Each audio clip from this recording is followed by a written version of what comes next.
Here is everything you need to know for Overwatch 2 Season Invasion, or just Overwatch 2 Invasion. Anyways, there's going to be a handful of new PvP gameplay components, all new co-op missions, as well as new systems and content that is coming to the game. There's so much to talk about, there's so much to cover. This is basically the biggest update that Overwatch has ever seen. Now, you could actually make an argument that this is the official release of Overwatch 2, because technically, this whole time, Overwatch has been called Overwatch 2 Early Access. So now we're actually leaving Early Access, and man, we are actually getting the biggest update that we've ever seen. So let's start talking about it. First of all, we'll talk about the PvP gameplay. I will do my best to cover everything in detail in case you've missed anything, so you know what to expect going into Invasion. And just a heads up, not everything is going to be spoiled in this video. There are some surprises that Blizzard has kept that I'll talk about a little bit later.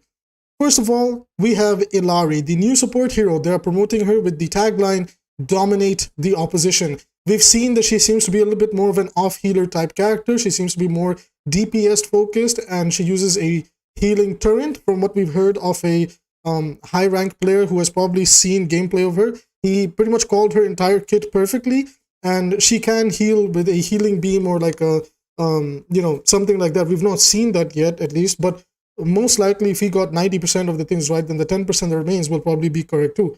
We will see when the hero comes out. There's a new core game mode for PvP that is coming. It is called Flashpoint. Randomized control points that unlock new strategies. Basically, think of the King of the Hill game mode in the game right now, which is also known as Control. Maps like Ilios and Oasis. And what happens in Flashpoint is that these are going to be the biggest maps that Overwatch has ever seen. And it's going to be Surabaya, India.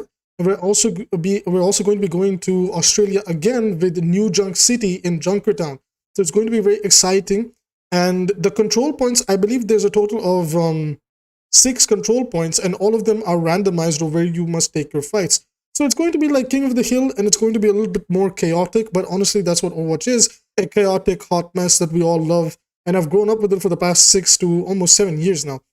So the new Flashpoint maps, as I mentioned, are Surabaya and New Junk City. Alongside that, one of the Overwatch developers has recently been openly talking about the fact that they are trying to bring Hanamura into a Flashpoint map. And look, if you're an OG fan of Overwatch, and you're a fan of characters like Genji, Hanzo, Kiriko, come on now. Like, Hanamura is a staple. We need that in the game. And we can say goodbye to some other maps, but it would be nice to see Hanamura again. So I hope Flashpoint is a success from the people that played it, content creators, pros, and the developers themselves. It seems like Flashpoint is actually a very fun game mode that just needs some number tweakings, and that's perfectly fine. They will easily cover that, in my opinion. So what else is happening with the PvP? We'll talk about that in just a little bit. We're going to talk about the all-new co-op mission. So I'm sure you guys have seen the trailers and things like that. So obviously, tomorrow, August 10th, if you're watching this video on August 9th, the day it will be uploaded, we're getting 3 new story missions. Each will be about 30 to 40 minutes long in terms of gameplay, with the cinematics being, well, we don't know how long they're going to be, but I would like to suspect that they will be at least 5 to 10 minutes long. I don't think they're going to be like super long. They will obviously rely on the voice lines and things like that to tell their stories, but there'll be more than enough cutscenes to allow every hero to shine. So the first mission is in Rio de Janeiro, and it's called Resistance. The second mission is in Toronto. It is called Liberation. The third mission is in Gothenburg, and it is called Ironclad. So we got 3 big missions coming, so very exciting. And if I'm not mistaken, a developer had talked about the fact that these 3 missions would have modified versions of these missions in the arcade. So if you guys have played the Archives missions, you would know that, like, we had some Storm Rising missions with things like, there were some enemies that were nano boosted, and if you destroyed those enemies, the other enemy would get nano boosted, things like that. So those, that might be a possibility. Alongside that, from August 10th to September 5th, we have new limited time free event updates weekly. King's Row Underworld. So they've not actually told us in depth about these new limited time free event updates daily. We do know that Battle of Olympus, Star Watch, and Mischief and Magic are going to return as well, but they will return in September 19th. So up until August 10th and all the way up to September 5th, these limited time free event updates All we know is that one of them is the King's Row Underworld mode, and if there's going to be modified versions of that, well, we will see the closer, tomorrow once we get there. So unfortunately, I cannot provide details for that. But what I did just talk about is, yes, we are getting an Overwatch 2 anniversary event September 19th. So September will be the Overwatch anniversary month. And for that, limited time game modes and limited time cosmetics will be making their returns. This is going to be interesting to see because they have already brought back some limited time cosmetics like the Cyberpunk skins that we saw recently.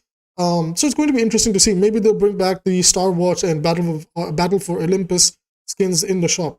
Now, moving over, the final thing to talk about is going to be the new systems and content. So from September 5th, we will be getting Hero Mastery. So most likely, that is what's going to replace the limited time PvE game modes in the arcade. We will get something called Hero Mastery, and it's going to have a leaderboard. So you can test your skills and do your best to get, the best times, speed runs and things like that. If you guys play PvE games, then, in MMORPGs, lots of people get their guilds and their parties together just so they can do speed runs of who can do the dungeon the fastest. So this might be Blizzard's way of doing it in a unique way in Overwatch. So it's going to be interesting to see. Another new system that's going to be coming with this update tomorrow is the new player progression system. So now we are changing the way progress currently works. We're going to have a way to quote unquote level up our heroes, and we're going to show off our playstyle. We don't know exactly what that means, but from the little images we saw here and there, it was things like if you land a total of 12 shatters, you unlock something, you unlock a name card or something like that. So it's just basically going to be just, as you're just playing the hero and getting better at it, you will be rewarded one way or the other, which is going to be a bit interesting to see. I'm a little bit interested, like, is this going to track the current stats too or not? Because yeah, it's going to be a huge bummer if the current stats just kind of get wiped for this one. So, we will see the second it comes out. Obviously, we have the new Invasion Battle Pass with a mythic Null Sector Honor skin. And we also have lots of just, Omnic / Null Sector Omnic skins for characters like Symmetra, Cassidy, and even Kiriko. So that is going to be very interesting. And we also have an earnable legendary skin for Sojourn, and it is her Vigilante skin that we saw in her animated short, where she's got this biker look going on. She literally looks like a budget Kamen Rider. Anybody that understands that reference, you're a legend. So she literally looks like a budget Kamen Rider running around beating up bad guys. So we will get an earnable legendary skin. I feel like most likely the earnable legendary skin for Sojourn is going to be tied to the Underworld King's Row mission. So that is everything you need to know for Overwatch 2 Invasion. As always, remember Illari, the new support hero, will be locked into the Battle Pass. So if you want to get her as soon as possible, right away, get the Battle Pass or level up and get her through the free track, but you're going to have to grind the game a lot.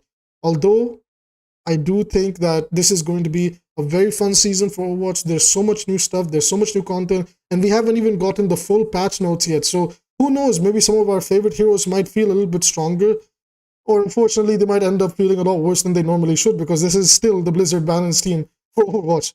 Regardless, I do hope that they knock it out of the park. I'm excited to see everything tomorrow. There will be a live stream on this channel where we will be doing all 3 story modes in one sitting. So if you don't want to buy the $15 bundle to get the story missions, you are more than welcome to join me tomorrow as we go through Resistance, Liberation, and Ironclad and deal with the Overwatch invasion. Omnic invasion, I'm so sorry.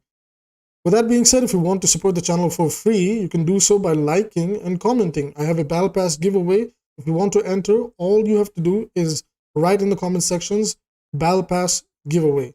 And I will write down your name and we will do the giveaway next week, because I do want to have enough contestants where it's a fair draw. And with that being said, I will see you in the next video.